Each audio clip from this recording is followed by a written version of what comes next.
Innal hamdalillah nahmaduhu wa nasta'inuhu wa nastaghfiruh wa na'udzu billahi min shururi anfusina wa min sayyiati a'malina.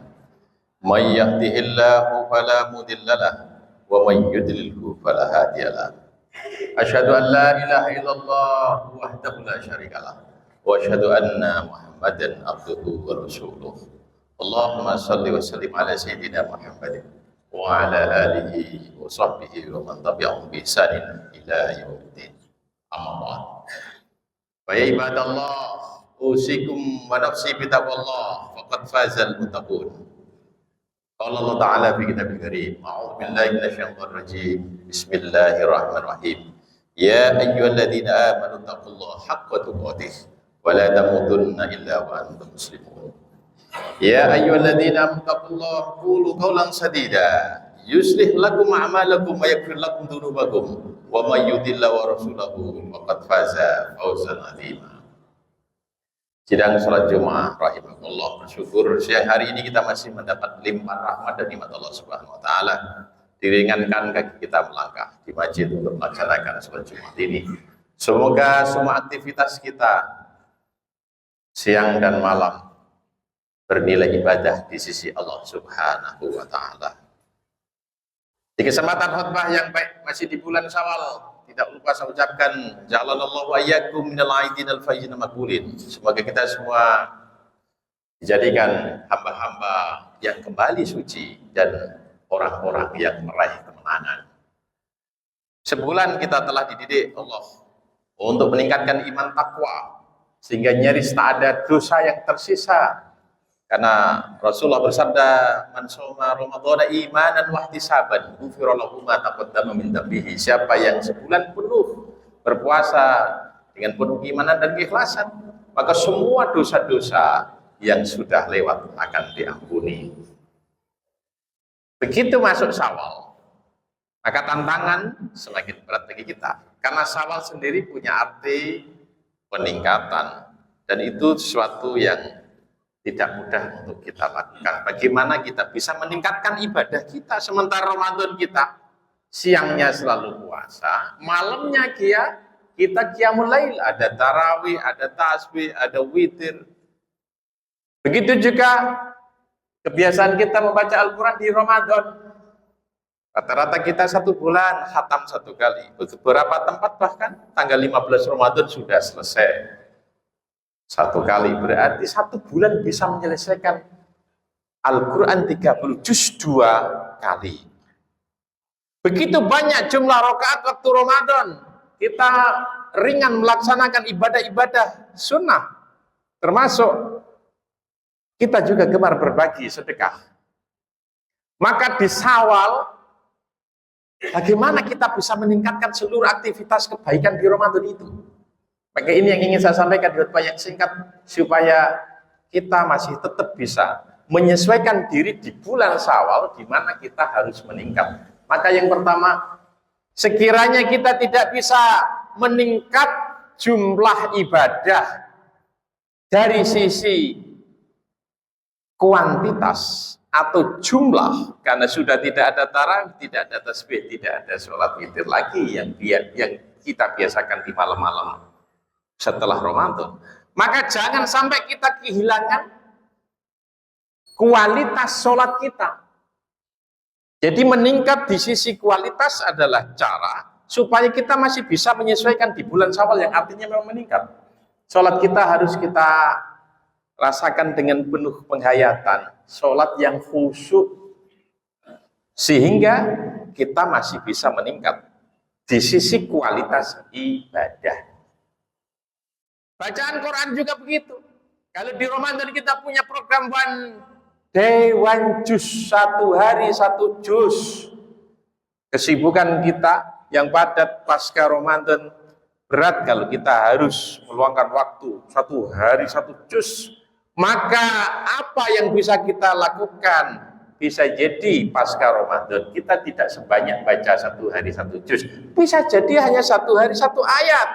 One day one ayat. Tapi dari sisi kualitas meningkat. Biasanya kalau Ramadan Modelnya kan kayak kejar setoran, yang penting satu hari satu jus. Sudah tanggal 30, udah jus 30, maka pasca Ramadan kita bisa jadi hanya membaca satu ayat tapi dengan pendalaman makna. Itu akan merubah kualitas kehidupan kita. Itu cara supaya kita sisa amal ini meningkat. Yang kedua, selain meningkatkan sisi kualitas, kita harus memahami bahwa ibadah di dalam agama Islam itu dimensinya luas, tidak terbatas sholat, tidak terbatas puasa atau umroh dan haji saja. Seluruh aktivitas baik, al-a'mal as-sholihah, yang diniati tulus, ikhlas dan berdampak kebaikan pada orang lain, maka di sisi Allah bernilai ibadah. Nah, di sisi ini justru kita harus sudah mulai meningkatkan seluruh ibadah dimensi sosial. Jangan lupa, hampir seluruh ritual ibadah di dalam agama Islam punya dimensi sosial. Karena itu puasa sebulan penuh itu, kalau tidak ditutup dengan mengeluarkan zakat fitrah, yang bisa jadi secara jumlah hanya 3 kilo beras, tapi amal ibadah mu'allakun bainas sama'i wal ardh, itu ibadah sebulan penuh, masih gantung di awang-awang. Harus disempurnakan dengan zakat fitrah dan itu wajib diberikan kepada orang lain. Inilah satu simbol dimensi sosial dalam praktek puasa. Boleh puasamu itu sempurna tanpa berdampak sosial zakat fitrah, pahala tidak akan diterima Allah di langit. Sholat kita juga begitu. Ma'asyiral muslimin rahimakumullah. Kita takbiratul ihram, Allahu Akbar, membesarkan Allah, seluruh bacaan mensucikan, membesarkan Allah itu harus ditutup dengan tengok kanan dengan baca Assalamualaikum warahmatullah, tengok kiri Assalamualaikum warahmatullah. Itu adalah sekaligus simbol kita berdialog dengan Allah. As-salatu silatun bainal abdi wa rabbihi. Salat itu adalah hubungan langsung seorang hamba dengan Tuhannya. Tapi sekaligus jangan lupa habis sholat atau bahkan menutup sholat, dimensi ketuhanan yang vertikal ke atas itu harus ditutup dengan horizontal. Tengok kanan sambil katakan semoga keselamatan, rahmat dan berkah tercurah kepadamu. Tengok kiri, semoga keselamatan, rahmat dan berkat tercurah kepadamu. Setiap ibadah ritual di dalam Islam memiliki dimensi sosial. Zakat otomatis, karena zakat itu hanya boleh diberikan kepada 8 golongan yang sudah ditentukan. Lebih utama al-fuqara wal masakin. Termasuk haji, berangkat ke tanah suci, ketemu Allah yang maha suci, pakai kain ihram, menanggalkan semua baju kebanggaan, peci harus dilepas, sepatu harus dilepas, baju yang mahal harus dilepas, diganti dengan 2 kain ihram mirip 2 kain kafan. Tetapi kalau tidak menjaga interaksi dengan sesama, tidak bisa hajinya mabrur. Karena itu man hajja falam yarfus walam yafsuq. Siapa yang haji, maka dia harus terbebas dari perilaku mesum, berbuat aniaya kepada orang lain.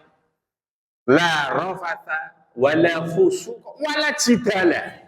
Tidak boleh berbantah-bantahan saja, tidak boleh di tanah suci itu. Inilah indahnya Islam, tidak melulu soal ibadah, bagaimana kita khusyuk beribadah kepada Allah, tapi perhatikan sesama kita. Karena itu di Syawal, mari kita tingkatkan hubungan sesama, dengan keluarga kita perbaiki, dengan pasangan hidup, dengan anak, dengan masyarakat kita perbaiki. Dulu zaman Nabi Ibrahim alaihissalam, Nabi Ibrahim itu menjadi seorang nabi yang diberkahi kekayaan dan orangnya dermawan. Habis puasa sebulan penuh, punya kebiasaan nyembelih ratusan hewan. Ada puluhan onta disembelih, ratusan kambing disembelih, karena beliau punya perusahaan peternakan dan dibikin open house istilah hari ini. Semua orang boleh datang ke rumah Ibrahim. Sementara orang menikmati masakan yang sudah disiapkan Nabi Ibrahim itu, datang seorang laki-laki usianya 70 tahun. Dari lihat pakaian dan wajahnya ini orang asing. Maka disapa oleh Nabi Ibrahim, ya fulan, siapa engkau? Aku tidak pernah melihatmu.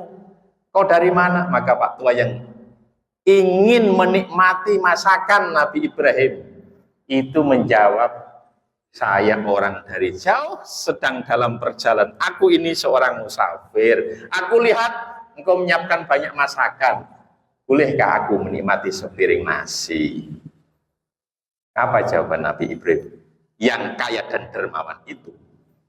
Beliau mengatakan, aku lihat dari pakaianmu tampaknya kau bukan orang yang beriman. Apa agamamu? Ditanya oleh Nabi Ibrahim. Aku penganut agama Majusi. Jawab orang tua umur 70 tahun itu. Majusi, bapak saudara sekalian, itu orang yang menyembah api. Maka spontan Nabi Ibrahim mengatakan, silakan nikmati masakan yang sudah saya siapkan, tapi masuklah agama Islam. Maka engkau akan mendapatkan keselamatan di dunia dan akhirat. Ajakannya baik, supaya mendapatkan keselamatan di dunia akhirat. Tetapi Pak Tua umur 70 tahun itu langsung menolak. Sejak lahir saya sampai usia 70 tahun, saya memegang agama nenek moyang saya. Masa gara-gara nasi sepiring saya harus pindah agama? Tidak mau saya. Terus orang tua itu pergi meninggalkan rumah Nabi Ibrahim. Apa yang terjadi, ma'asyiral muslimin rahimahullah? Allah dari langit menurunkan wahyu, ya Ibrahim, wahai Ibrahim, aku yang menciptakan orang tua usia 70 tahun. Aku tahu dia menyembah api, tidak menyembahku, sang pencipta. Meskipun demikian, nut'imuhu ala kufrihi mundu sab'ina sana. Aku tetap ngasih dia makan dalam kondisi kafirnya selama 70 tahun hidupnya. Dan hari ini dia hanya menikmati sepiring nasi, kau paksa dia pindah agama. Allah sedang marah kepada kekasihnya Nabi Ibrahim AS, bahwa dalam hubungan sosial, ketika ada orang lapar minta makan, jangan tanya apa agamanya. Ketika ada orang butuh bantuan di jalan kota, jangan tanya apa agamanya. Inilah indahnya agama Islam. Maka Nabi Ibrahim merasa ditegur keras oleh Allah. Dia lari dikejar orang tua itu. Pak Tua, ayo segera ke rumahku. Pak Tua menjawab, tadi kau marah, harus pindah agama gara-gara sepiring nasi. Sekarang kau paksa aku mengikuti, datang ke rumahmu. Tidak mau aku pindah agama gara-gara sepiring nasi. Maka Nabi Ibrahim dengan cerita, tolong datang ke rumahku. Barusan aku dimarahi Tuhan gara-gara aku menolak memberikan makan kepadamu. Datang ke rumahku dan kau tidak harus pindah agama. Nikmati semua. Karena di dalam agama Islam ada dua dimensi. Soal iman itu pilihan masing-masing, tapi hubungan sosial kita harus saling membantu, saling toleransi, dan saling respect. Pak Tua itu datang, digandeng oleh Nabi Ibrahim, dan disajikan, dilayani dengan sangat baik. Begitu udah kenyang, Pak Tua itu mendekat Ibrahim. Terima kasih, bukan hanya karena saya sudah kenyang menikmati masakanmu, tapi hari ini setelah menemukan sekian lama aku mencari agama yang baik, dan ternyata Islam yang kau bawa telah mengajarkan kehidupan yang harmoni. Bimbing aku mengikuti agama. Ma'asyiral muslimin rahim. Inilah dimensi sosial. Maka perhatikan, Islam berkembang penjuru dunia, tidak lewat kekerasan. Islam masuk ke Kudus lewat toleransi yang dikembangkan oleh Syekh Ja'far Shadiq Sunan Kudus. Inilah kesempatan yang baik bagi kita. Terus kita tingkatkan ibadah kepada Allah, kita tingkatkan kualitas hubungan kepada sesama manusia. Semoga Syawal ini benar-benar ibadah kita meningkat dan kita dijadikan orang-orang yang kembali suci, orang-orang yang beruntung. Barakallahu li wa lakum fil Qur'anil azim wa nafa'ani wa iyyakum bima fihi minal ayati wa dzikril hakim wa taqabbal minni wa minkum tilawatahu innahu wal ghafurur rahim.